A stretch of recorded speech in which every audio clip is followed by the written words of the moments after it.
Hey, bonjour tout le monde, alors j'espère que vous allez bien, j'espère que vous êtes en forme aujourd'hui, on démarre la nouvelle année avec une petite playlist dédiée à l'installation de Kubernetes avec Ansible sur Vagrant. On va se faire ça va durer 3, 4, peut-être 5 vidéos avec schéma à l'appui et le code bien sûr à disposition. Donc jingle et c'est parti.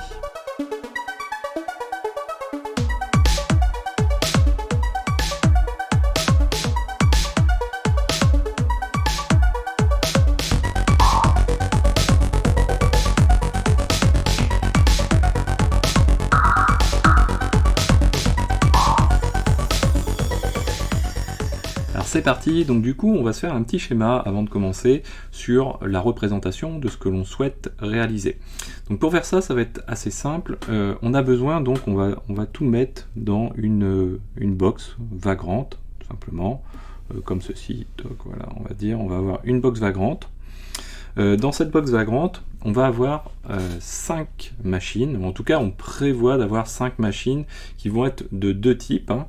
Donc on peut se faire une petite séparation comme ceci, hop, hop, voilà. On va se faire une petite séparation ici, et donc on va avoir deux types de machines. D'un côté, on va avoir les masters, d'un côté tout simplement, on va retrouver ici. Ensuite, on va avoir de l'autre côté, on va retrouver ici des workers. Alors les workers, on peut en avoir qu'un seul. Après, c'est vraiment quelque chose qui va être à adapter en fonction de votre machine également, parce que voilà, on peut pas forcément tout avoir. L'idéal, c'est quand même d'avoir un nombre impair de masters. Principalement, si on peut essayer d'en avoir 3, c'est quand même mieux. L'idée, ça va être de tester vraiment les possibilités pour pouvoir avoir quelque chose qui est relativement représentatif un petit peu d'une production, en tout cas des besoins pour prendre en compte les paramètres de production qui vont être simplement d'instancier plusieurs instances, de créer plusieurs instances de nos masters Kubernetes à travers Ansible, et que ça soit fluide. C'est ça qui est très important quand on développe les choses. Donc nous, tout ça, ça va être à base ici, hop, décidément j'ai du mal à le prendre, voilà, Vagrant. Et donc derrière, on va avoir nos instances ici. On va avoir 3 instances de master, tout simplement. Hop, voilà, 2, hop, et 3. Et donc derrière, on va avoir une instance de worker ou plus. En l'occurrence, nous, ce qu'on va faire, c'est qu'on va essayer d'en avoir 2 quand même. Et ce qu'on peut prévoir, on verra si on le fait, on aura peut-être une suite. Vous pouvez me le dire en commentaire si vous souhaitez la voir.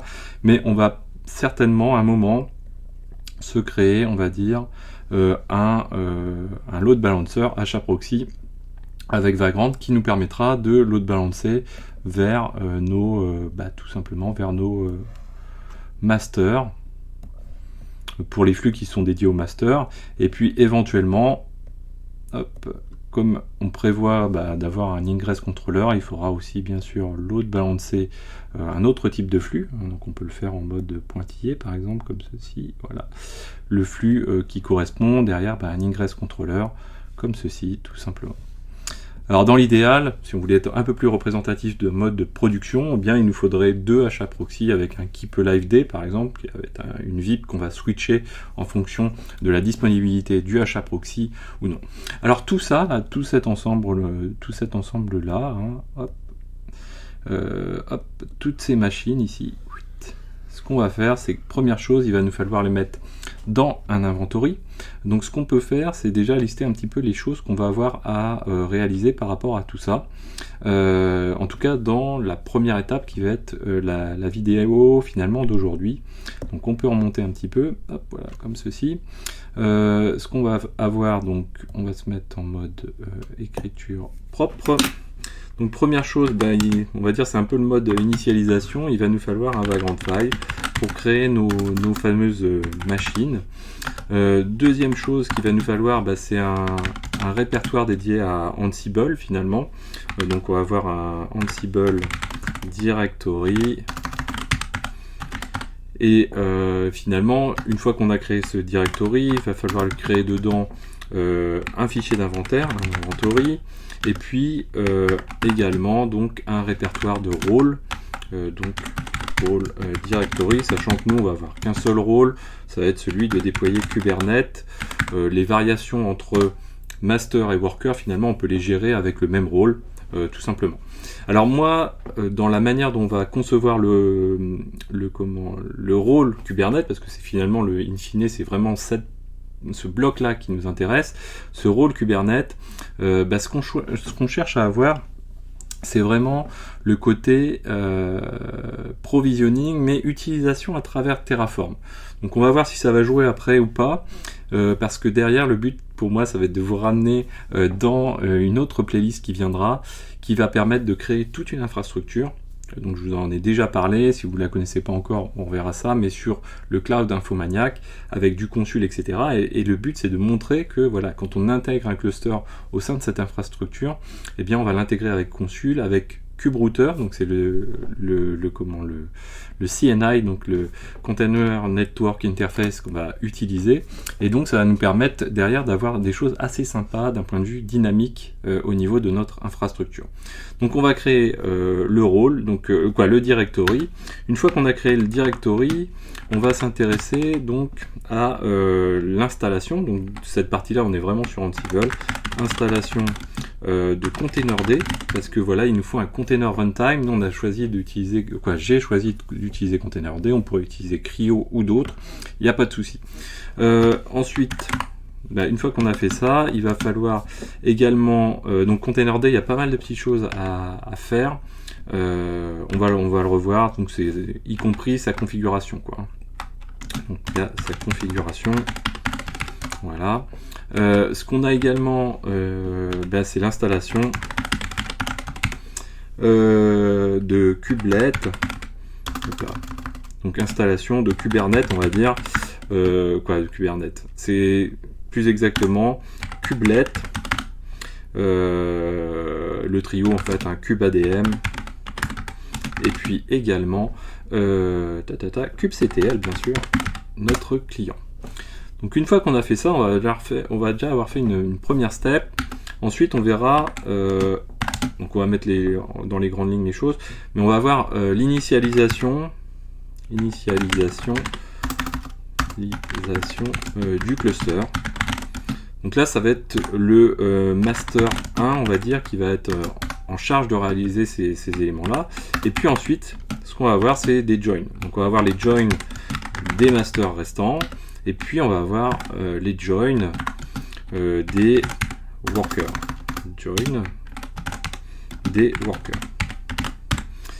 Et une fois qu'on aura fait ça, finalement on devrait à la fin avoir notre cluster cube. Donc ce qu'on va faire, on va se mettre dans notre terminal, et puis on va s'intéresser à ça. Donc ce que je vous propose, c'est de switcher. Là on a vu notre partie avec la tablette, tout simplement pour faire les petits schémas. On va voir maintenant la mise en pratique dans le terminal.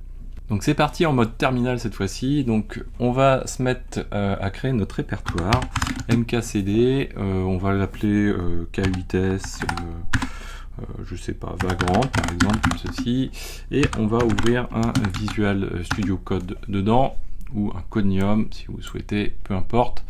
Derrière, donc on va créer notre fameux Vagrant file. Et alors tout de suite, avant de commencer, ce que je tiens à rappeler, c'est que assez souvent j'utilise Vagrant avec du Bash. Là on va l'utiliser avec du Ansible, et encore une fois on va pas l'utiliser intégré complètement à Vagrant. L'objectif, c'est de pouvoir sortir très facilement du mode Vagrant classique, et d'avoir vraiment un rôle qui est complètement indépendant de Vagrant, et de pouvoir l'utiliser en dehors de tout contexte, ce qui est déjà quand même le cas du plugin, du provider Ansible pour Vagrant. Mais néanmoins, pour s'assurer un peu de la complète autonomie, on va faire abstraction complètement d'utilisation de Ansible au sein de Vagrant. Donc première chose, du coup on va ouvrir la boucle Vagrant, simplement. Alors ce que je vais faire, je vais carrément tout copier, et on va se l'expliquer de manière à se concentrer ensuite surtout sur Ansible. Donc, ce qu'on fait, alors là vous avez des plugins si vous souhaitez le faire.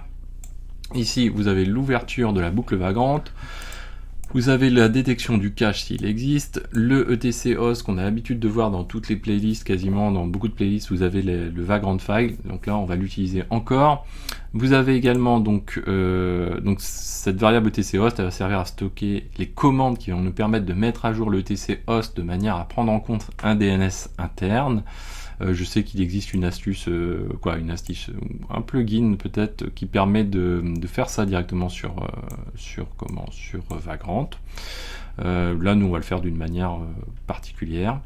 Et ensuite une partie common qui va permettre de définir les outils qu'on souhaite avoir par défaut un petit peu.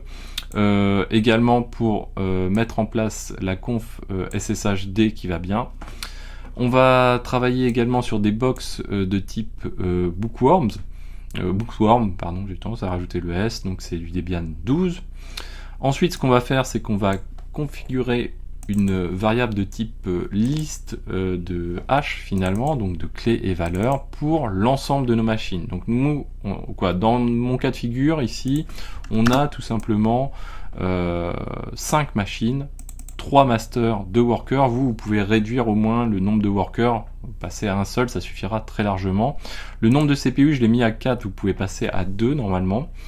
Moi je l'ai mis à 4 surtout pour les masters. Là, le worker d'ailleurs lui il n'en a pas besoin d'autant. Et 2 Go de RAM pour tout le monde. Le dernier worker, on pourrait le mettre aussi à 2 Go de RAM, ce serait plutôt pas mal.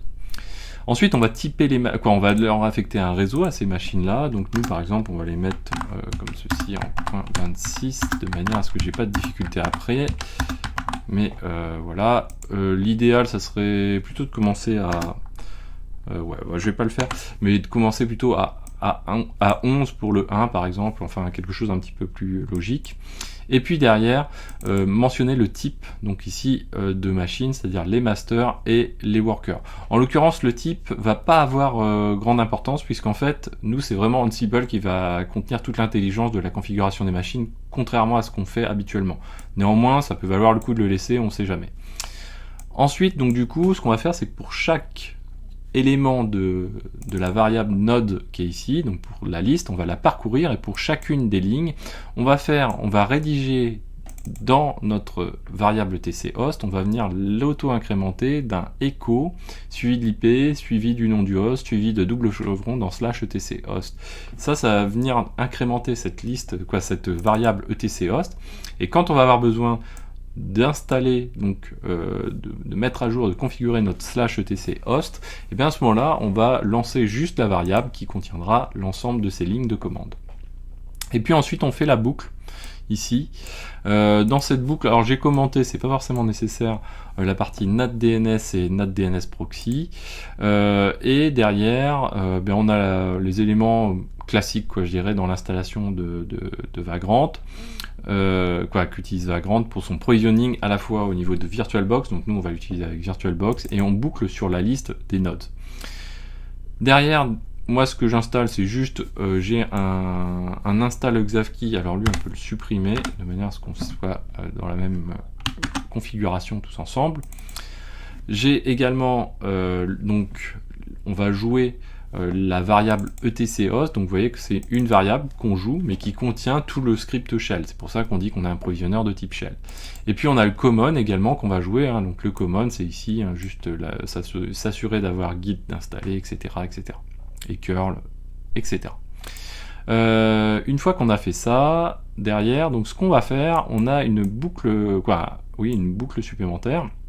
On va utiliser un provisionneur shell pour aller faire une petite opération. On va récupérer notre clé publique, donc ici dans File Read Lines, on se rend dans notre home et on récupère la clé RSA. Donc d'ailleurs on aurait pu prendre une clé un peu plus costaud entre guillemets, et on va la stripper de manière ensuite à l'injecter dans deux fichiers. Premier fichier, vous voyez, on l'injecte ici en faisant un echo dans home vagrant.ssh authorizedKey et dans root.ssh authorizedKey. Nous on se connectera en tant que Vagrant sur les machines quoi qu'il arrive. Une fois qu'on a fait ça, on est pas mal. Alors ce que je vais faire, c'est peut-être faire un petit clean avant, parce que sinon on risque d'avoir un petit souci également. On va faire comme ceci, voilà. Hop. Donc là, c'est rien. On va juste faire un petit clean comme ceci. Normalement, ça devrait le faire. Voilà. Une fois qu'on a fait ça, eh bien, on a notre Vagrant qui est prêt à fonctionner. Donc nous, on n'a pas besoin de 10 000 machines pour commencer au début. Si on veut juste tester notre Vagrant, on peut faire un Vagrant up. Nos machines, donc du coup, elles se nomment... Alors, je vais zoomer un peu. Voilà. Elles se nomment cube, M pour master, W pour worker, et un numéro auto-incrémenté, 1, 2, 3, et 1, 2 pour les workers. Donc, on va faire un cube, master, 1, et on va la lancer comme ceci. Donc là, il est parti pour l'approvisionner. On va attendre juste 2 secondes. Et ensuite, donc du coup, on passe à notre partie dédiée à Ansible. Donc on va le laisser tourner à côté. Hop, comme ceci. Donc là, on a notre partie dédiée à Ansible. Ce qu'on va faire, c'est qu'on va créer un répertoire pour stocker toute la partie Ansible. Donc, je fais un mkcd ou un mkdir, ça reviendra au même. Je me rends directement dans ce répertoire Ansible. On le retrouve donc ici, il n'y a pas de souci. Dedans, on sait qu'on va avoir des rôles, notamment parmi les rôles, on va avoir un rôle dédié à Kubernetes. Donc Ansible Galaxy init rôle, et on va avoir quelque chose qui va être un rôle qu'on va nommer Kubernetes par exemple. Donc derrière, ça nous permet d'avoir la structure du rôle qui est automatiquement créée ici. Ça nous va plutôt bien. Et donc derrière, on va avoir 2 fichiers à la racine de notre Ansible qui vont être importants. L'inventory, et puis également le fichier de playbook qui va nous permettre de lancer les choses. Donc première chose, l'inventory. Donc nous, il va être assez simple. On va se remettre ici, voilà. Donc notre inventory se situe donc dans le répertoire Ansible, que voilà, c'est l'endroit où on va vraiment travailler notre partie Ansible. Donc inventory. Alors moi j'utilise du YAML, vous pouvez utiliser du init, il n'y a pas de souci, les deux fonctionnent. Alors j'aime bien le YAML parce qu'il y a l'ordre hiérarchique qu'on voit vraiment, mais voilà, dans certains cas de figure c'est moins pratique, dans d'autres c'est plus pratique. C'est vraiment, c'est pas une question de goût, mais c'est un petit peu ça quand même, quoi.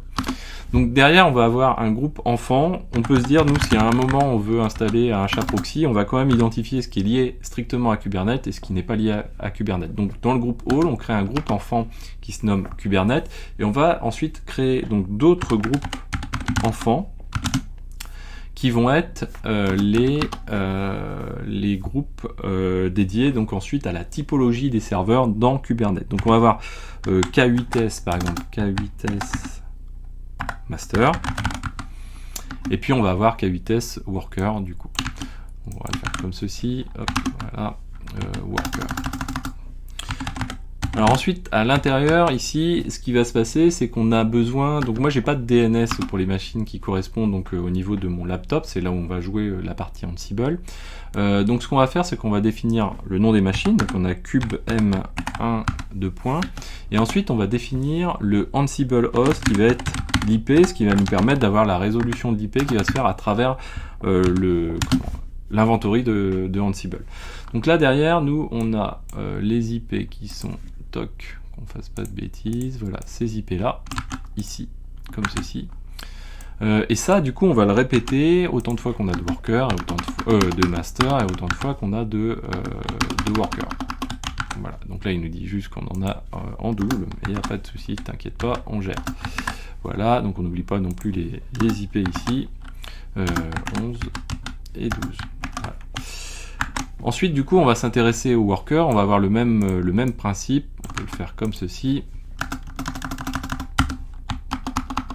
Hop, voilà, on pourrait passer un petit coup de YAML lint éventuellement après. Donc là, on va avoir le worker 1 et on va avoir le worker 2, et leurs IP, ils correspondent à 13 et 14. Voilà, 13 et 14, comme ceci. Parfait, avec ça, on est pas mal. Voilà, donc du coup avec ça, alors je surveille le temps parce que l'idée c'est de faire des vidéos qui sont pas trop longues de manière à pas que ça dure trop longtemps, mais en même temps qu'elle soit pas trop courte, parce que le but c'est pas de vous en faire 10 000 non plus. Alors du coup, une fois qu'on a fait ça, on est pas mal. On a installé Cube M1. Donc là, on est en mesure de tester éventuellement Cube M1. Pour faire ça, c'est très simple. On va se rendre... alors, ici, on est dans lequel va être le plus pratique. On va garder lui comme ceci. On va se mettre ici. Donc là, on va faire un Ansible -i de inventory. Alors, est-ce qu'il y a notre inventory? Hop là, pourquoi j'ai pas l'inventory? On est dans Ansible. Ah, le inventory, il doit pas être au bon endroit. Voilà. Voilà. Donc là, ici, inventory. Parfait. Ici, on va chercher à jouer sur toutes les machines. Et on va dire qu'on lance avec Vagrant. Et on va lancer un petit thème. Donc on va utiliser le module. Donc on va le lancer. Il y en a au moins un qui va passer. Donc c'est ce qui compte. Voilà. Donc ça tourne. Ok. Donc maintenant, on va continuer à avancer. Et on va... Donc en fait... Ansible Host, en fait, quand on a un DNS, on n'a pas besoin de le CT, donc du coup, c'est pas une pratique, on va dire, relativement habituelle, quoi. Donc là, on a un Ansible qui est prêt à fonctionner. Il nous reste maintenant à avoir aussi un fichier qu'on va appeler playbook.yml, comme ceci. Donc là, on va lui passer un name, on va dire install Kubernetes cluster, par exemple. On va lui passer un host, alors que je ne me trompe pas, ouais, c'est ça, de .all.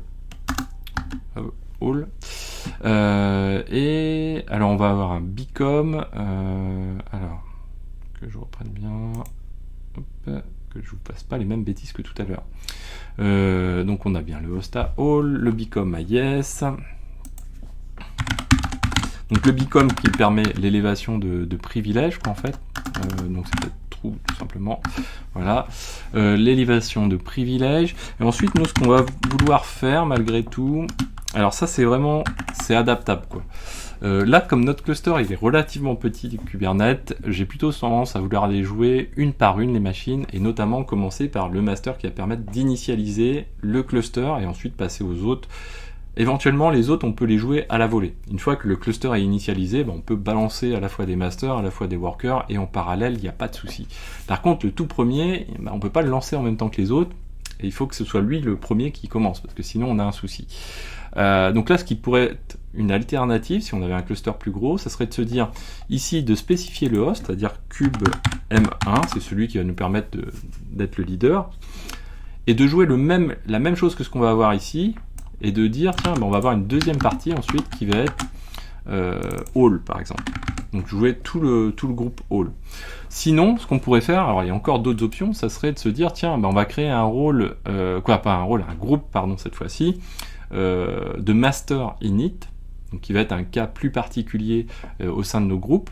Ça donnerait quelque chose comme ceci, finalement, qu'on pourrait faire, hop, voilà, comme ceci, master init, comme ceci, et supprimer lui d'ici à ce moment-là, et d'avoir quelque chose qui soit comme ceci. Alors on peut le faire en même temps, alors ça va moins coller avec mon Terraform qu'on va avoir par ailleurs, donc je vais pas le faire comme ça.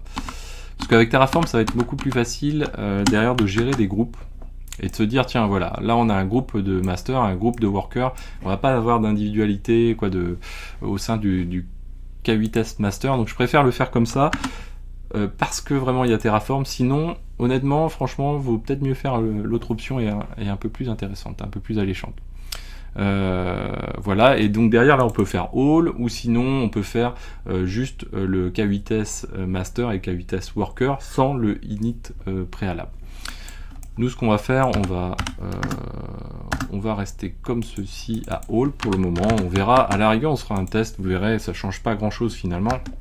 Si ce n'est, ce qui est important, c'est vraiment le init au début. Ensuite, donc nous, le but, ça va être de jouer des rôles et surtout pas de jouer des tasks. Je vois plein de playbooks où on met des tasks individuels dedans. Moi, ça, je le fais, mais vraiment quand il y a vraiment pouillème de choses à faire et qu'il n'y a pas de rôle, quoi, en fait. Dès lors qu'il y a des rôles, j'ai forcément des rôles derrière. Donc derrière, on a un rôle. Nous, on sait qu'il va se situer dans... tout va se passer dans Kubernetes comme ceci. Alors, ici, ça, c'est quelque chose que je vais faire comme exception. Parce qu'en fait, quand on va passer par Terraform, on va vouloir c'était des variables d'inventaire, donc soit des host var, des groupes var. Moi, ce que je vais vouloir, c'est plutôt d'avoir des variables génériques, et plutôt que de passer par les host var et groupes var, donc qui vont être situés à côté finalement de l'inventory, donc sous forme de répertoire host var et groupe var, plutôt que de faire ça avec Terraform, où donc on le reverra, ça va inclure des sous-éléments finalement dans Ansible ici. Je préfère avoir directement les variables d'inventaire, en tout cas de faire correspondre ces variables-là comme des variables d'inventaire, alors que ça n'en est pas, au niveau du playbook directement, ce qui permet d'avoir une lecture beaucoup plus rapide des choses. Ça change pas forcément grand-chose dans le lancement, et le rôle n'est pas affecté, en fait, puisque c'est des variables qui sont définies en dehors du rôle. Le rôle, lui, n'est pas affecté, ce qui permet de garder toujours le côté universel du rôle, c'est-à-dire de pouvoir l'utiliser dans d'autres cas de figure. C'est vraiment ça qu'il faut garder dans le développement du rôle, c'est de se dire qu'est-ce qui se passe si je le joue dans un autre contexte. Donc, ce soit pas jouer avec Terraform, jouer avec autre chose, jouer avec un wrapper en bash, que ce soit jouer sur une infrastructure qui est différente. Là encore, on doit pas, en tout cas autant que possible, on ne doit pas avoir de différence, de manière à pouvoir partager ce rôle-là au sein de différentes équipes, au sein de la même entreprise, ou même plus large, le partager globalement. Nous, ce qu'on va faire, on va déclarer du coup le master init, ce qui aurait pu être évité finalement si on avait dans l'inventaire le groupe K8s master init, et puis derrière on va déclarer les deux groupes master group name. Alors je crois que ceux-là sont pas forcément nécessaires, on verra. Je crois pas que ce soit nécessaire, à voir. Je crois que j'ai prévu en fait, pourquoi j'ai prévu ça, c'est que j'ai prévu le fait que les noms des groupes puissent varier. Là encore, c'est pour Terraform spécifiquement, parce qu'on va passer par l'inventaire dynamique OpenStack, et ça va me permettre de définir ici les tags OpenStack directement. Bref, donc 3 variables, ce sera les seules qu'on passera ici. J'aime pas du tout mettre de variables dans le playbook. Ça, c'est quelque chose que je déteste, parce que pour moi, on commence à sortir, on commence à aller sur des chemins où on respecte moins les bonnes pratiques. Ça veut pas dire qu'il faut pas le faire, mais quand on le fait, ça doit, à mon sens, rester un peu des exceptions. Donc là, voilà, une fois qu'on a fait ça, du coup, on va pouvoir s'intéresser maintenant à l'installation de notre rôle, tout simplement. Donc nous, on va se rendre dans notre main.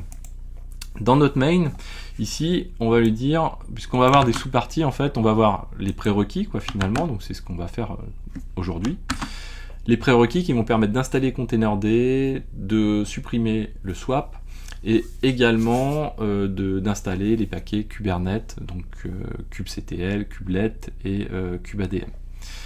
Ensuite, bien sûr, on en aura d'autres qui vont permettre derrière soit de faire l'initialisation du cluster, soit encore de pouvoir join les workers et les masters au cluster déjà créé. Donc nous, on va avoir ce fichier-là, finalement, qui va exister, puisqu'on vient de l'indiquer à notre main.yml. Donc on va avoir ce fichier. Hop, un petit coup d'œil au téléphone. Ok.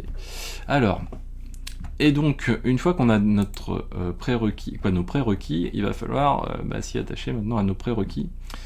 Première chose, déjà, ce qu'on va faire, c'est qu'on va faire un apt update du cache, simplement parce que voilà, avec Vagrant, nos box ne sont pas forcément toujours trop à jour, donc ça permet quand même d'avoir quelque chose d'un petit peu plus à jour.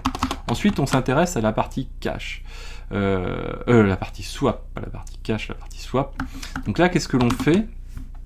On désactive en instantané le cache. Malgré tout, il faut s'assurer que si on a un reboot de machine, eh bien, on va pas remettre en place le cache, sinon on a un souci. Et ça se passe, quand c'est comme ça, dans le fstab. Donc là, première tâche, donc on lance un shell avec un swap off -a. On récupère ici la sortie output de ceci. Et là, qu'est-ce qu'on fait? On dit, donc le but, à la fin, toute fin de la playlist, ça sera que quand on lance Ansible, à la fin, on ait 0 changed, c'est-à-dire qu'on a géré les changed. Alors gérer plus ou moins, hein, ça c'est vraiment suivant les cas de figure. Là par exemple c'est un cas de figure où on va gérer à minima les changed, c'est-à-dire que on va considérer qu'il y a un change qu'à partir du moment où la ligne de commande swapoff-a retourne dans la variable qui collecte l'output, dans la clé qui contient le return code, donc le code retour, et bien si celui-ci est différent de 0, on va considérer qu'on a un changement. Parce que voilà, on veut afficher une erreur quand c'est comme ça, on ne veut pas rester en disant il n'y a pas de changement, tout se passe bien dans le meilleur des mondes.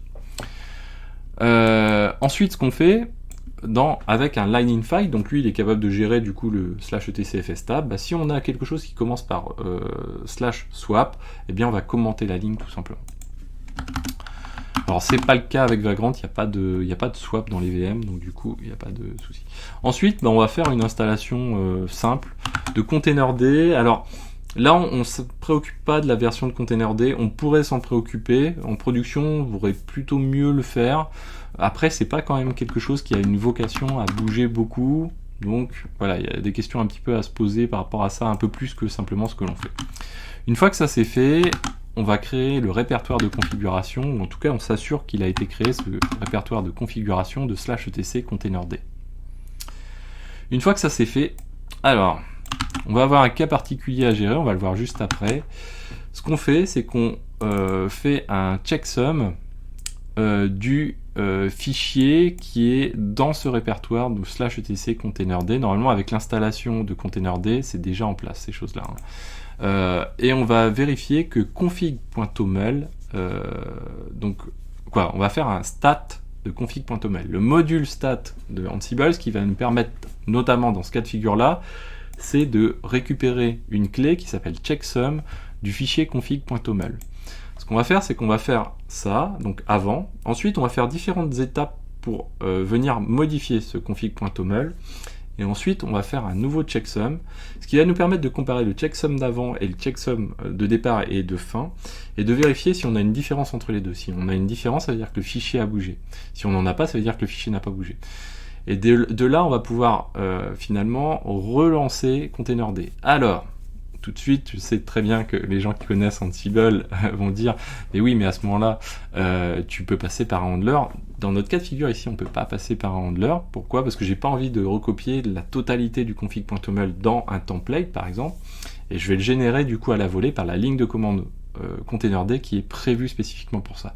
Donc finalement, ça revient à faire un handler manuel façon template de Ansible, mais le faire différemment parce que voilà, on n'est pas en mesure de le faire si on veut pas faire de template. Si on veut faire un template, il n'y a pas de souci, on peut faire un template, mais je trouve ça dommage alors qu'il y a la ligne de configuration de containerd de pas en bénéficier, notamment si jamais il y a des changements en cours de version, etc. Ça permet de mieux s'adapter à ça.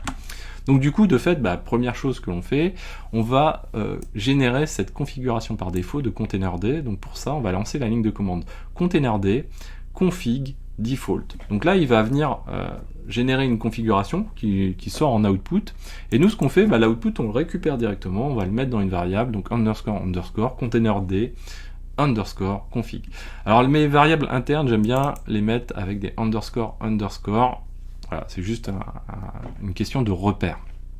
Et là encore, comme tout à l'heure, ce qu'on va faire, on va pas le gérer de manière folle, le change when, mais on va dire que Ansible doit considérer qu'il y a un changement qu'à partir de lors que le code retour est supérieur à 0, quoi, est différent de 0, pardon. Voilà, donc c'est qu'il y a vraiment une erreur.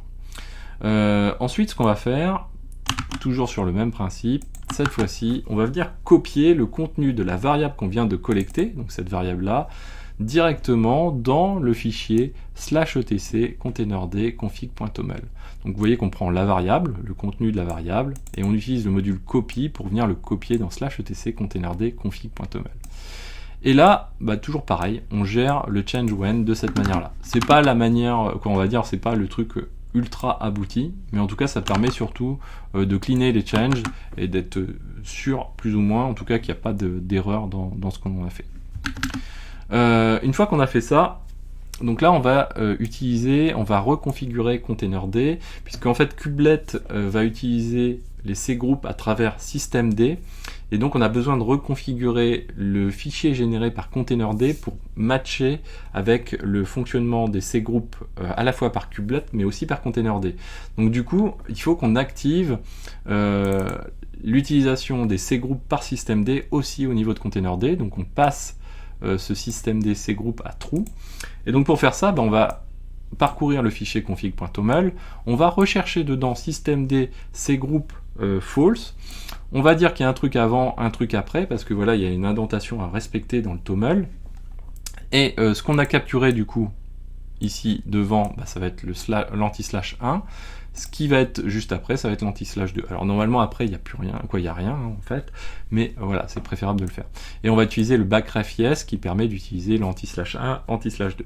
Et là, on le fait vraiment en mode brut, c'est-à-dire on va dire ça, même quand il y a des changements, on considère qu'il n'y a pas de changement. Voilà, ensuite ce qu'on va faire, parce qu'en fait cette ligne là, sinon elle va avoir tendance à être tout le temps jouée, donc ce qui n'est pas forcément terrible. Une fois qu'on a fait ça, c'est très simple. Ce qu'on va faire, c'est qu'on va dire, maintenant on va calculer un autre checksum, c'est celui d'après. Donc on avait le before, juste ici, et on a le after, juste ici, toujours sur le même fichier, donc une fois avant, une fois après les changements.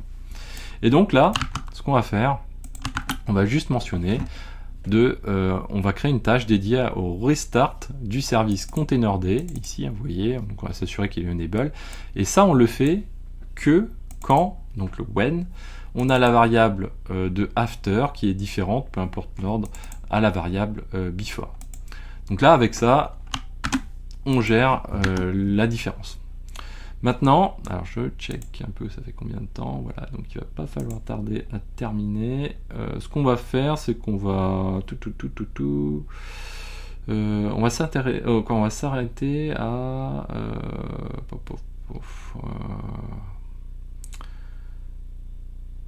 on va s'arrêter maintenant. Ce qu'on peut faire, donc pour s'arrêter maintenant, ce qu'on va faire, on va quand même lancer ce qu'on vient de faire.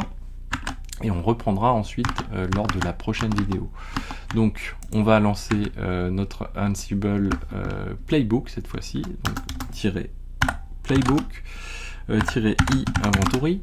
Et là, ça, nous on veut le lancer donc sur cube m1, n'est-ce pas, -u vagrant, donc on va utiliser l'user vagrant qui est nos passwords quand on est avec vagrant.